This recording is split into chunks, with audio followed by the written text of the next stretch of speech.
जय भोले की हर हर महादेव बम बम भोले। आज मैं आपको सुख सागर 9वें स्कंद का 6वां अध्याय सुना रही हूँ।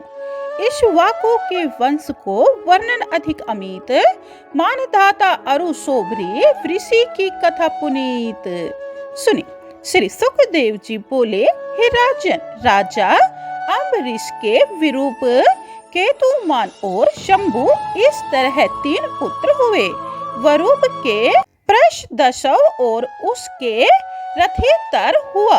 वह रथितर निसंतान था, अतः उसकी स्त्री ने संतान के लिए अंगिरा ऋषि से प्रार्थना की। तब मुनि ने उसकी स्त्री में पुत्र उत्पन्न किए और वे सब ब्राह्मण हो गए।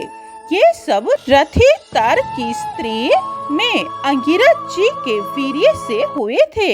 अतः रथितर के क्षेत्र में उत्पन्न होने के कारण रथितर गोत्री होते हुए नागीरस नाम के ब्राह्मण हुए। वैवस्वत मनु जी छींक ले रहे थे कि उनकी नासिका से इक्ष्वाकु उत्पन्न हुए।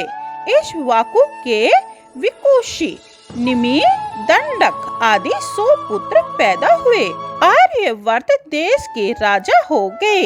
25 पश्चिम दिशा के ओर विकुशी, नीति और दंडक, ये 3 मध्य देश के राजा हो गए। एक दिन इक्ष्वाकु ने अष्टका श्राद्ध में मांस लाने के लिए विकुशी को आज्ञा दी और आज्ञा पाकर और वन में जाकर शिकार में मृगों को मारने लगा और भूख के मारे एक खरगोश को खा गया। जंगल से आकर बाकी का सब मांस पिता के सामने निवेदन कर दिया। तब इक्ष्वाकु जी के प्रार्थना करने पर वशिष्ठ जी ने उसे मांस का प्रोक्षण किया और उसे उचिष्ट जानकर राजा से कह दिया कि यह मांस तो उच्छिष्ट है। वशिष्ठ जी से विकुशी के उस कर्म को जानकर इक्ष्वाकु ने उसे देश निकाला दे दिया। अंत में इक्ष्वाकु योग समाधि से इस नश्वर शरीर को त्याग कर ब्राह्मण में लीन हो गए।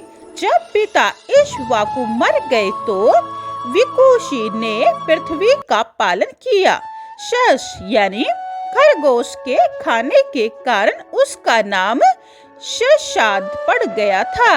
उसके पुरंजय, इंद्रवाहा, ककुस्थ, इन 3 नामों से विख्यात एक पुत्र उत्पन्न हुआ। हे राजन, ये तीनों नाम उसके कर्म करने से विख्यात हुए हैं।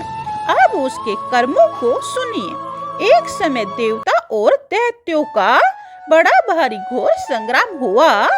तब देवताओं ने उनसे दैत्यों के विजय करने की प्रार्थना की तो बोले, देवताओं, इंद्रदेव यदि मेरे वाहन बने तो मैं सब दैत्यों को परास्त कर सकता हूँ।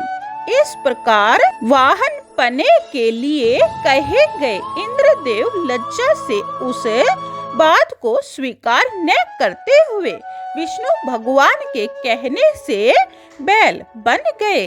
तब वह शशाद पुत्र वृष रूप धारण करने वाले इंद्र की पीठ पर बैठ गए और धनुष बाण हाथ में लेकर विष्णु भगवान के तेज से देवताओं के साथ दैत्य के पश्चिम पूर्व को जा घेरा।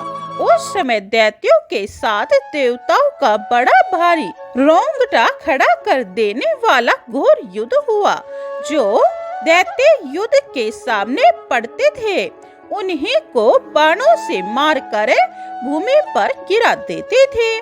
तब इस तरह बाणों से कट कट कर घायल हुए दैत्य संग्राम को छोड़कर भागे और पाताल में जा घुसे। शशाद पुत्र ने इन दैत्यों को मारकर सब धन इंद्र को दे दिया। इसीलिए हे राजन, इंद्र पर चढ़ने के कारण इंद्रवाह दैत्यों के पुर को जीतने के कारण पुरंजय तथा वाहन हुए। वृक्ष रूपी इंद्र के कंधे पर स्थित होने के कारण ककुस्थ नाम पड़ा। पुरंजय से अनेना और उससे पृथु पुत्र उत्पन्न हुआ। पृथु के विषुरंधी, विषुरंधी के चंद्र, चंद्र के युवनाशव पुत्र उत्पन्न हुआ। युवनाशव के शावसत पुत्र हुआ, जिससे कि शावशतीपुरी को बसाया था। शावसत के वृहदशव, वृहदशव के कुलव्याशव हुआ। उसे कुलव्याशव ने अपने 21,000 पुत्रों के साथ दुंदु नाम के असुर का वध किया। इसी से उसका नाम दुंदुमार नाम पड़ गया। दुंदु दैत्य के मुख की अग्नि से उसके पुत्र जलकर भस्म हो गए थे। 21,000 पुत्रों में से केवल दृढ़ाशव, कपिलाशव एवं भद्राशव ये 3 ही पुत्र बचे। दृढ़ाशव के हर्षेशव, हर्षव पुत्र हुआ। उसके निकुंभ, उसके बर्णाशव, उसके कृशाशव, उससे सेनजीत हुआ। उसके युवनाशव उत्पन्न हुआ। युवनाशव बिना सनातन का रहा, अतः अपनी 100 स्त्रियों के साथ वैराग्य धारण करके वन को चला गया। वहाँ वन में ऋषियों ने पुत्र प्राप्ति के लिए उससे पुत्रेष्ठि यज्ञ कराए। यज्ञ में एक दिन रात्रि के समय राजा को प्यास लगी, तो वह ब्राह्मणों को सोता देख स्त्री के देने के योग्य ऋषियों से मंत्रों द्वारा अभिमंत्रित किए हुए जल को पी गया। सवेरे मुनियों ने उठकर उस अभिमंत्रित किए हुए जल से भरे घड़े को रीता देखा, तो यह जल किसने पी लिया? इस तरह पूछा। राजा ने इस जल को पी लिया है, यह जानकर आह, देव का बल ही सच्चा बल है, यह कहकर ऋषियों ने परमात्मा को प्रणाम किया। तब फिर 10वें मास के व्यतीत होने पर युवनाशव की दक्षिण कुखी को फोड़कर सूत उत्पन्न हुआ। यह कुमार क्या पिएगा? इस तरह ऋषियों के कहने पर उस यज्ञ में आराधना किए इंद्रदेव बोले कि मानधाता अर्थात मुझे पीवेगा। हे बेटा रोवो मत, यह कहकर इंद्रदेव ने उस बालक के मुख में अपनी तर्जनी उंगली पीने के लिए दे दी। उस बालक का पिता कुशी के फट जाने पर भी ब्राह्मण और देवताओं की कृपा से मरा नहीं। कुछ समय के बाद घर में ही तपस्या करके सिद्धि को प्राप्त हो गया। इंद्रदेव ने उसे मानधाता का नाम त्रसदंडस्यु रखा। जिस त्रसदंडस्यु मानधाता से रावण आदि बड़े बड़े बलि योद्धा भी डरते रहते थे। इस राजा मानधाता ने 7 द्वीप वाली पृथ्वी का एक छत्र राज्य किया था। मानधाता ने बहुत सी दक्षिणा वाले अनेक यज्ञ किए। जहाँ तक सूर्य तपते रहते हैं उतने सब में मानधाता का ही राज्य था। मानधाता ने शशबिंदु की कन्या विंदुमती नाम की स्त्री में पुरुकुत्स, अम्बरीश और मुचकुंद 3 पुत्र पैदा किए और उसी से 50 कन्याएं उत्पन्न की। उन 50 कन्याओं ने सोबरी ऋषि को अपना पति बनाया।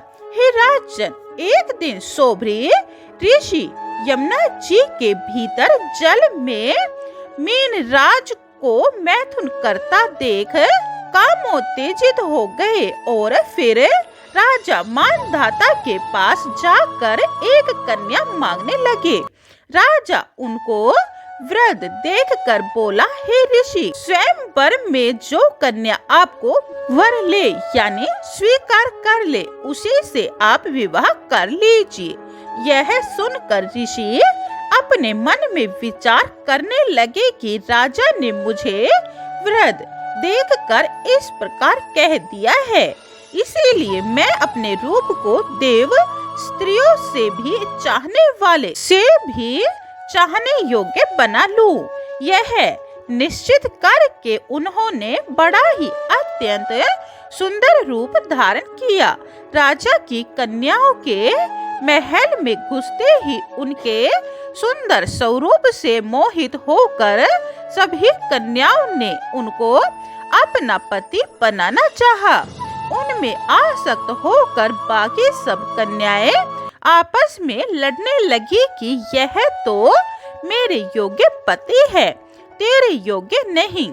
तब फिर उन सभी कन्याओं से स्वीकार किए ऋषि सोबरी अपने मंत्र बल से रचे हुए अनेक प्रकार के बाग बगीचों में सैया, कुर्सी, वस्त्र, आभूषण, स्नान सामग्री, चंदन, फल आदि का उपभोग करते हुए उनके साथ रमण करने लगे। राजा मानधाता सोबरी ऋषि के वैभव को देखकर आश्चर्य करता हुआ अपने राज्य वैभव के अभिमान को भूल गया।